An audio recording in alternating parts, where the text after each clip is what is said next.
शिव महापुराण की कथा यहां तक कहती है, मंदिर में जल चढ़ाने जाओ तो अपने घर से जल लेकर जाओ। मंदिर में तो बाल्टी भरकर रखा रहता है, लोटा भी रखा रहता है, कलश भी रखा रहता है। मंदिर का पानी भरकर, मंदिर की बाल्टी में से जल भरकर शंकर भगवान को नहलाना सरल है। अपने घर से जल लेकर जब जाओगे तो घर का वास्तु दोष, घर का पितृ दोष और घर का काल सर्प दोष तीनों उस लोटे के माध्यम से जाएगा और शिव को समर्पित हो जाएगा।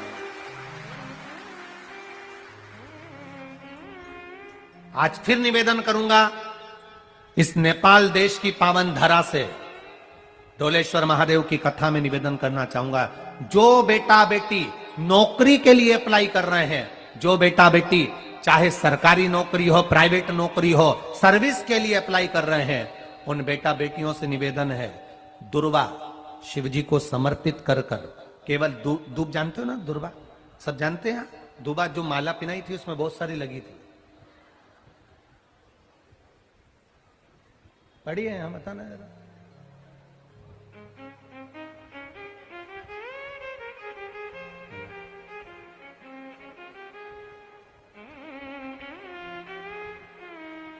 दुर्वा,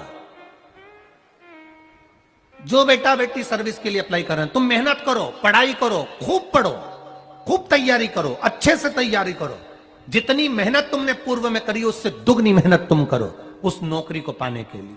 और साथ में जब एग्जाम के लिए जाओ, कहीं इंटरव्यू देने के लिए जाओ, दुर्वा शिव जी को, इस दुर्वा का जो डंडी का मुख है ये अशोक सुंदरी वाली जगह, फिर समझ लीजिए, जैसे ये शिवलिंग, ये गोल जलाधारी, यहां से पानी नीचे गिरता है, बीच में अशोक सुंदरी का स्थान होता है। तो ये जो दुर्वा हम चढ़ाएंगे तो इसका डंडी का मुख शिवलिंग के ऊपर चढ़ाएंगे, तो ये शिवलिंग पर डंडी की जो भाग है वो अशोक सुंदरी की ओर हो गया और ये भाग इस ओर हो गया। शिव जी को समर्पित कर कर पहले दुर्वा चढ़ाएंगे, उसके बाद में देवाधिदेव महादेव को एक लोटा जल जो तुम घर से लेकर गए हो वो समर्पित करो। 3 महीना लगातार अपनी पढ़ाई की मेहनत करो, अपने इंटरव्यू की मेहनत करो और खूब अच्छा पढ़कर साथ में एक लोटा जल और दुर्वा, शिव जी को भले 10 दुर्वा की जगह केवल एक दुर्वा चढ़ाओ, चढ़ाकर जल चढ़ाना, 3 महीने तक लगातार बाबा से प्रार्थना करना। विश्वास कहता है अगला पत्र तुम्हारा व्यासपीठ पर होगा, नौकरी लगेगी, निश्चित है। आप करो मेहनत, कर्म करने में पीछे मत हटना, पढ़ने में पीछे मत हटना, विद्या अध्ययन करने में पीछे मत हटना, अच्छी एजुकेशन पाने में पीछे मत हटना। पहले मेहनत अपनी करो।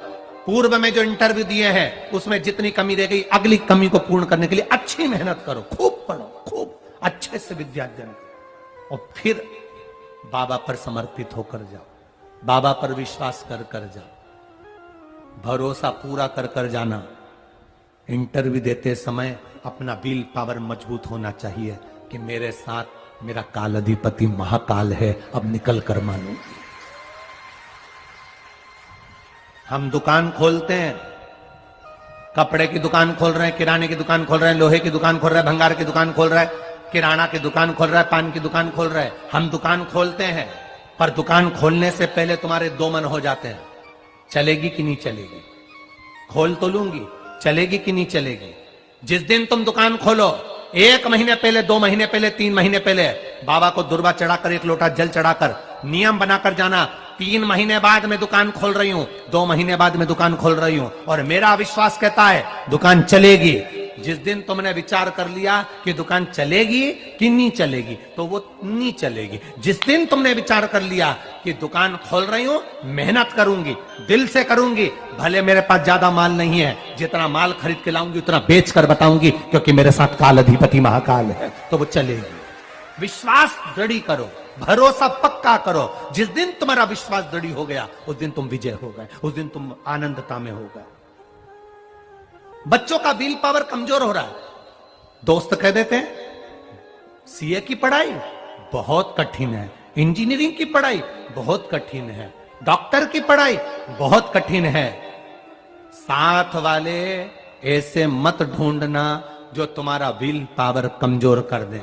ये वाली फैक्ट्री खोलेंगे तो हो सकता है नुकसान हो जाए, इसलिए ये फैक्ट्री खोलने का मन नहीं हो रहा है। फैक्ट्री का सेटअप जम गया, सब कुछ जम गया, और मालूम पड़े, विचार करा कौन चलाएगा, कैसे होगा, कैसे चलेगी, तो वो फैक्ट्री कभी नहीं चलेगी। तुमने सोच लिया कि अपने क्षेत्र में नहीं है, मेहनत करूंगा, चार चांद लगाऊंगा,